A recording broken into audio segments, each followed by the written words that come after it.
Hello दोस्तों, मैं सोनी कुमारी आप सभी का अपना YouTube channel Soni super classes में स्वागत करती हूँ। तो दोस्तों, हम लोग क्लास 12 का हिस्ट्री चैप्टर कितना देख रहे थे, दूसरा, और चैप्टर का नाम क्या था, तो राजा, किसान और नगद। और उसी चैप्टर के बारे में आज हम लोग तीसरा वीडियो यानी कि तीसरा लेक्चर में क्या क्या सीखेंगे, तो चलिए उसी के बारे में आज जानेंगे।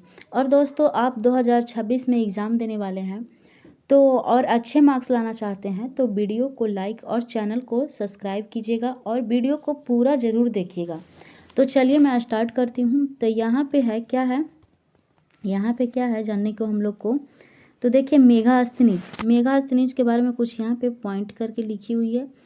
तो कल हम लोग धम्म के बारे में जाने थे, अशोक के धम्म के बारे में, और अशोक मौर्य साम्राज्य से संबंधित था, यानी कि तो उसी मेगास्थनीज जो चंद्रगुप्त मौर्य के दरबार में रहने लगा था।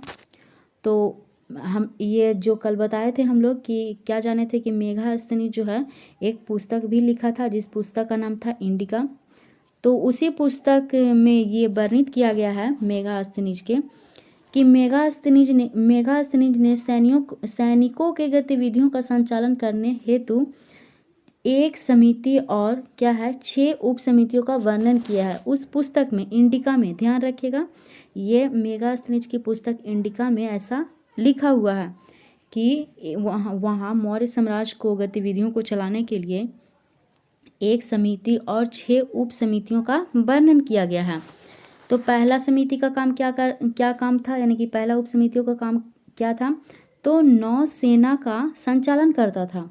क्या करता था, नौसेना का संचालन करना। और दूसरा का काम क्या था, तो दूसरा का काम था यातायात और खान पान का व्यवस्था करता था। क्या करता था, दूसरा का काम था क्या था, तो यातायात और खान पान का व्यवस्था करता था। और तीसरा उपसमिति का काम क्या था, तो पैदल सैनिकों का संचालन करना। किस पैदल सैनिकों का संचालन करना। और चौथा का काम था अश्वरोधियों का था, यानी कि अश्व वाला सैनिक थे, उस अश्वों का देखभाल करना था। तो और पांचवा का काम था हाथियों का संचालन करता था। अश्व भी वहाँ था काफ़ी मात्रा में और हाथी भी था। तो वही है जो पांचवा का काम था, हाथियों का संचालन करना। तो आगे क्या है उसके बारे में जानते हैं। तो आगे है, देखिए क्या है आगे, इसी प्रकार समिति और उप समितियों के काम क्षेत्र बटा हुआ था। यानी कि जैसे कि एक साम्राज्य के चलाने के लिए जैसे कि वहाँ समिति करके मतलब था कि पहला समिति ये काम करेगा, दूसरा समिति ये काम करेगा, तीसरा, ऐसे ऐसे करके बटा हुआ था। उसके बाद में आगे क्या है दोस्तों, तो आगे है देखिए अद्भुत कला का साक्षी। क्या है, अद्भुत कला का साक्षी। तो अद्भुत कला का वहाँ का साक्ष्य क्या क्या था, मूर्तियाँ, यानी कि साम्राज्य की पहचान। उसके बाद में क्या है, अभिलेख दूसरों से अलग था। और अशोक एक महान शासक था। अशोक कैसा शासक था, तो महान शासक था। और अशोक के पिता का नाम क्या था, तो बिंदुसार, और उसके दादा का तो चंद्रगुप्त मौर्य। और कहा जाए तो कल भी बताए थे कि मौर्य साम्राज्य कितना वर्षों तक चला था, तो 100 बरस तक ही चल पाया था। तो ये तो कल भी हम लोग देखे थे। उसके बाद में आगे क्या है दोस्तों, समुद्रगुप्त के बारे में है। क्या है, समुद्रगुप्त के बारे में है। समुद्रगुप्त के बारे में अगर आपसे थोड़ी सी जानकारी अगर कहा जाए, थोड़ी सी जानकारी में, तो समुद्रगुप्त यानी कि कहा जाए तो गुप्त वंश का केमा शासक था, तो चौथा शासक था। देखिए, समुद्रगुप्त जो है गुप्त वंश के चौथे राजा थे और चंद्रगुप्त प्रथम के उत्तराधिकारी थे। चंद्रगुप्त प्रथम के उत्तराधिकारी थे। उत्तराधिकारी का मतलब है कि जैसे कि अभी कहा जाए, देखिए दोस्तों, पहले जो होता था, आज जैसे कि आज हम लोग के यहाँ कोई राजा कैसे बनता है, वोट के माध्यम से लोग जनता बनाता है। लेकिन पहले लोग राजा वैसे नहीं बनते थे। पहले वोट के माध्यम से लोग राजा नहीं बनता था। पहले के लोग उसका अगर पिता राजा है तो फिर उसका बेटा राजा बनेगा, यानी कि उसका बेटा फिर उत्तराधिकारी बनेगा। तो इस तरह था, वंशज था, वंश के अनुसार से मतलब कि चलता था। उसके पिता है तो उसके बेटा, फिर उसके बेटा, ऐसे ऐसे करके बनता था। लेकिन आज ऐसे नहीं बनता है। तो वही कही जा रही है कि गुप्त वंश के चौथे राजा थे। अगर आपसे कहा जाए कि समुद्रगुप्त गुप्त वंश के केमा राजा थे, तो चौथे राजा थे। और किसका उत्तराधिकारी थे, तो चंद्रगुप्त प्रथम का, यानी कि कहा जाए चंद्रगुप्त प्रथम का, यानी चंद्रगुप्त प्रथम उसके पिता हुए। और आपसे पूछा जाए कि गुप्त वंश के बारे में, तो गुप्त वंश देखिए दोस्तों, यहाँ पे समुद्रगुप्त जब राजा बना था तो उस समय वो अपना राजधानी किसको बनाया था, पाटलिपुत्र को। किसको बनाया था, पाटलिपुत्र को बनाया था। और कहा जाए आपसे कि गुप्त वंश के संस्थापक कौन है, तो श्रीगुप्त है, लेकिन वास्तविक संस्थापक चंद्रगुप्त प्रथम को माना जाता है। उसके बाद में क्या है, तो उसके बाद में देखिए क्या है, यहाँ पे लिखा हुआ क्या है, वे देखिए क्या बताया जा रहा है समुद्रगुप्त के बारे में। वे वैश्विक इतिहास में सबसे बड़े और सफल सेना नायक एवं सम्राट माने जाते हैं। कौन, तो अशोक। अशोक एक ऐसा योद्धा थे जो सबसे बड़े और सफल सेना नायक एवं सम्राट माने जाते थे। उसके बाद में है क्या है, समुद्रगुप्त को भारत का नेपोलियन भी कहा जाता था। समुद्रगुप्त को भारत का नेपोलियन कहा गया है। ये बोर्ड एग्जाम में बहुत बार पूछी जाती है, इसीलिए हम इसको VVI करके लिख दिए हैं। तो ये मतलब काफ़ी पूछी जाती है इसीलिए। तो उसके बाद में आपसे कहा जाए, क्या कहा जाए उसके बारे में, उसके बाद है क्या है, तो उसका शासनकाल भारत के लिए स्वर्ण युग की शुरुआत कही जाती है। किसके शासनकाल का, तो समुद्रगुप्त के शासनकाल का। उसके बाद में क्या है, समुद्रगुप्त को गुप्त राजवंश का महानतम राजा माना जाता है। कैसा राजा, महानतम यानी महान राजा। उसके बाद में है, वे एक उदार शासक थे। कौन, समुद्रगुप्त जो है, कहा जा रहा है कि वे एक उदार शासक, वीर योद्धा और कला के संरक्षक थे। कौन, तो समुद्रगुप्त, यानी कि कला को भी मतलब कि बहुत ज़्यादा इंटरेस्ट रखते होंगे, यानी कि कला में भी, तो वही है, वे एक उदार शासक एवं वीर योद्धा और कला के संरक्षक थे। उसके बाद में क्या कही जा रही है, तो उसके बाद में है क्या है दोस्तों, तो उसके बाद में है, उनका नाम समुद्र की चर्चा करते हुए अपने विजय अभियान द्वारा अधिग्रहित होने के लिए लिया गया है। यानी कि उनका नाम जो समुद्रगुप्त की चर्चा इसलिए समुद्र नाम रखा होगा कि देखिए उसका नाम समुद्र की चर्चा करते हुए अपने विजय अभियान द्वारा अधिग्रहित होने के लिए लिया जाता है। किसका, समुद्रगुप्त का, जिसका अर्थ है महासागर। समुद्र का अर्थ क्या है, महासागर। तो वही यहाँ पे कही जा रही है। रियल में उसका पहले समुद्रगुप्त नहीं था, लेकिन वो फिर समुद्रगुप्त अपना नाम रखा, पहले कुछ और नाम था। उसके बाद में है, समुद्रगुप्त के कई अग्रज भाई थे। समुद्रगुप्त के जो है, कहा जा रहा है कि कई अग्रज यानी कि बड़े भाई थे, फिर भी क्या है, फिर भी उसके पिता ने समुद्रगुप्त की प्रतिभा को देखकर उन्हें अपना उत्तराधिकारी नियुक्त किया था। यानी कि समुद्रगुप्त जो है, समुद्रगुप्त से बड़ा भाई और थे, लेकिन उसके पिता ने, चंद्रगुप्त प्रथम ने, यानी कि उसके प्रतिभा को देखकर उन्हें अपना उत्तराधिकारी नियुक्त किया। इसीलिए कुछ का मानना है कि चंद्रगुप्त प्रथम की मृत्यु के बाद, यहाँ पे चंद्रगुप्त प्रथम, देखिए दोस्तों थोड़ा सा आप कंफ्यूज नहीं होइएगा। चंद्रगुप्त प्रथम ये मौर्य वंश से संबंधित नहीं है, ये कौन सा वंश से संबंधित है, गुप्त वंश से। पहले के राजा लोग क्या करते थे, अगर चंद्रगुप्त प्रथम नाम है तो फिर कर दिया चंद्रगुप्त द्वितीय, तृतीय, ऐसे करके अपना अपना नाम रख देता था। तो ये चंद्रगुप्त, अगर खाली सिर्फ आपको चंद्रगुप्त मौर्य अगर दिखे तो ये मौर्य साम्राज्य से संबंधित है। अगर चंद्रगुप्त प्रथम द्वितीय ऐसे करके अगर रहे तो ये गुप्त वंश से संबंधित है। जैसे कि यहाँ पे चंद्रगुप्त प्रथम है, तो ये आपसे पूछ दिया जाए कि चंद्रगुप्त प्रथम जो है किस वंश से संबंधित है, तो आप कौन सा वंश मारेंगे आंसर, तो क्या मारेंगे, गुप्त वंश। मौर्य वंश नहीं मारिएगा क्योंकि आपका गलत हो जाएगा। चंद्रगुप्त मौर्य अगर कहेगा तब आप मौर्य वंश से संबंधित लगाएंगे आंसर, लेकिन चंद्रगुप्त प्रथम द्वितीय तृतीय ऐसे करके अगर नाम दे दिया जाए तो आप क्या लगाइएगा, तो गुप्त वंश। तो यहाँ पे कहा जा रहा है कि चंद्रगुप्त प्रथम छूट गया है। चंद्रगुप्त प्रथम की मृत्यु के बाद उत्तराधिकारी के लिए संघर्ष हुआ, यानी कि लड़ाई झगड़ा हुआ, जिससे समुद्रगुप्त एक प्रबल दावेदार बनकर उभरे। ये जी सी बात है, जितना मुश्किलें आती है उतने लोग ज़्यादा मतलब कि अच्छे आदमी बनकर दिखता है।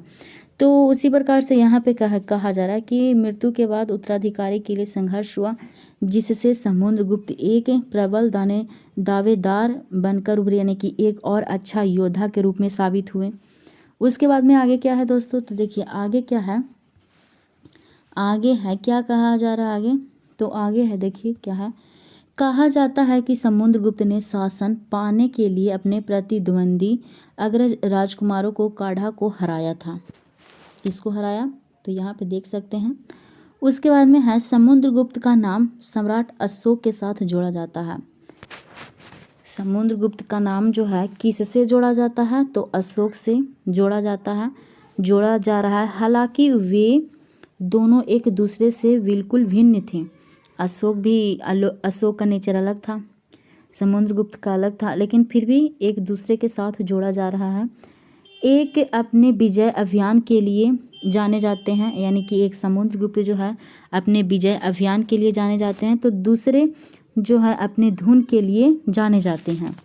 उसके बाद में आगे क्या है दोस्तों, आगे देखते हैं हम लोग। आगे है क्या है, आगे है भारत का नेपोलियन सम्राट समुद्रगुप्त को क्यों कहा जाता है। भारत का नेपोलियन जो है सम्राट यानी कि राजा समुद्रगुप्त को क्यों कहा जाता है। बाकी राजाओं को नेपोलियन क्यों नहीं कहा जा रहा है, लेकिन समुद्रगुप्त को भारत का नेपोलियन कहा जा रहा है, ऐसा क्यों। इतिहासकारों ने समुद्रगुप्त को नेपोलियन क्यों कहा, तो चलिए देखते हैं। नेपोलियन को इतिहास में एक सफल योद्धा के रूप में जाना जाता है। कैसा योद्धा, तो सफल योद्धा के रूप में जाना जाता है, जिसने पूरी दुनिया पर विजय हासिल करने की जिज्ञासा थी। यानी कि कहा जा रहा है कि नेपोलियन को इतिहास में एक सफल योद्धा के रूप में जाना जाता है, जिसने पूरी दुनिया पर विजय हासिल करने की जिज्ञासा थी, यानी कि पूरी दुनिया पर विजय पाने की। उसके बाद में है नेपोलियन ने अपनी रणनीति से कई सारे युद्ध लड़े और जीते थे, लेकिन नेपोलियन सिर्फ एक सेनापति था। जब नेपोलियन कई सारे युद्ध लड़े और जीत हासिल किए थे, उस समय नेपोलियन एक सेनापति था। क्या था, सेनापति था। उसके बाद में क्या है, तो देखिए उसके बाद में है क्या है, भारत क्या है देखिएगा, भारत में एक ऐसे सम्राट का शासन था जिन्होंने अपने शासनकाल में पूरे भारत के साथ विदेशों तक अपने राज्य को फैलाया था। यानी कहा जा रहा है कि भारत का एक ऐसे सम्राट, एक ऐसा राजा जिन्होंने अपने शासनकाल में पूरे भारत के साथ विदेशों तक अपने राज्य को फैलाया था। यानी कि अपने राज्य को कहाँ तक कब्जा कर लिया था, यानी कि विदेशों तक अपने राज्य के बारे में मतलब कि फैलाया था और कब्जा भी किया होगा, इसीलिए ऐसा कहा जा रहा है। तो आगे क्या है, तो देखिए आगे है इतिहासकार B.S. स्मिथ ने समुद्रगुप्त की भारत का नेपोलियन के रूप में विख्यात किया। अगर आपसे कहा जाए कि किस इतिहासकार ने समुद्रगुप्त को भारत का नेपोलियन की कहा, तो आप क्या राइट आंसर लगाएंगे, B.S. स्मिथ यानी कि जो है भारत का नेपोलियन कहा। क्यों कहा भाई, क्योंकि समुद्रगुप्त ने अपने शासनकाल में गुप्त साम्राज्य की सीमाओं चारों दिशाओं में पूरे भारत के साथ विदेशी देशों तक फैला दी। उन्होंने क्या है, उन्होंने आगे देखेंगे क्या है, तो देखिए आगे है, उन्होंने अपने जीवन काल में सारे युद्ध बहादुरी से लड़े और बुद्धिमत्ता से जीत हासिल किए थे। कौन, समुद्रगुप्त। इसीलिए V.S. स्मिथ ने उसे क्या नाम दिया, तो भारत का नेपोलियन। उसके बाद में आगे हम लोग देख रहे हैं क्या, राजा, किसान और नगर के बारे में।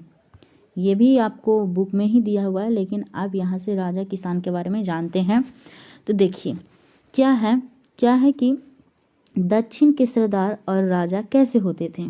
दक्षिण के सरदार यानी कि और राजा कैसे होते थे, तो उसके बारे में देखेंगे। तो देखिए यहाँ पे लिखी हुई है, उपमहाद्वीप के दक्षिण में यानी कि तमिलनाडु और आंध्र प्रदेश, केरल के हिस्से में चोल, चेर और पांड्य जैसी सरदारों का उदय हुआ था। यह बहुत ही शक्तिशाली और अस्थायी हुए थे, यहाँ पे ऐसा कहा जा रहा है। उसके बाद में है क्या है, तो प्राचीन क्या है, देखिएगा थोड़ा ध्यान से, प्राचीन तमिल संगम ग्रंथों में इसका उल्लेख मिलता है, इनके बारे में उल्लेख मिलता है। उसके बाद में क्या है, आपसे यहाँ से पूछा जा रहा है सरदार। सरदार मतलब किसे कहते हैं, तो देखिए यहाँ पे सरदार ऐसा व्यक्ति जिसका पद वंशानुगत होने के साथ साथ उसके खानदानों वालों यानी कि खानदान वाले भी समर्थन करता हो, उसे सरदार कहा जाता है, यानी कि सरदार कहलाता था। यानी कि ऐसे व्यक्ति जिसका पद वंशानुगत के साथ साथ उसके खानदान वाले भी समर्थन करता हो, वही लोग क्या कहलाएं, सरदार कहलाएं। उसके बाद में आगे क्या है दोस्तों, देखिए सरदार के मुख्य कार्य यानी कि सरदार जो थे उसके मुख्य कार्य क्या क्या थे, तो देखिए युद्ध के समय अगुवाई करना, यानी कि युद्ध के समय अगुवाई करने का मतलब है आगे करना। उसके बाद में विवादों को सुलझाने में मध्यस्थता करवाना, यानी कि जब किसी से विवाद हुआ तो उसे मध्यस्थता यानी कि मिलाप करवाना। उसके बाद में है अपने अधीन लोगों से भेंट यानी कि टैक्स लेना, क्या करना, टैक्स लेना। उसके बाद में है अपने समर्थकों में भेंट का वितरण करना यानी कि बांटना। उसके बाद में आगे क्या है दोस्तों, तो आगे देखिए क्या है, दैविक राजा। क्या है, दैविक राजा के बारे में क्या है, तो देखते हैं। राजा का देव जैसा बनने के लिए अर्थात उच्च स्थिति प्राप्त करने के लिए एक तरीका था। दैविक राजा मतलब जो कहा जा रहा है कि देव जैसा मतलब कि चाहे देव्य के समर्थन करना, देवी देवताओं को पूजा पाठ करवाना। देखिए यहाँ पे है राजा का देव जैसे बनना, किसके जैसा बनना, देव जैसे बनने के लिए अर्थात ऊंच स्थिति प्राप्त करने के लिए, यानी कि ऐसा देव जैसा बनना क्यों करता था, तो ऊंच स्थिति यानी कि प्रजा से अच्छा स्थिति पाना, ऊंच स्थिति प्राप्त करने के लिए एक तरीका था। देवी देवताओं से जुड़ना अर्थात पूजा करना, कुषाण शासकों ने ऐसा किया था, यानी कि कुषाण शासकों ने अपने नाम के आगे देवी देवताओं जैसा नाम जुड़वाया था, पूजा पाठ किया था। वो क्यों, तो उच्च स्थिति प्राप्त करने के लिए, लोगों का समर्थन पाने के लिए, तो ऐसा किया था।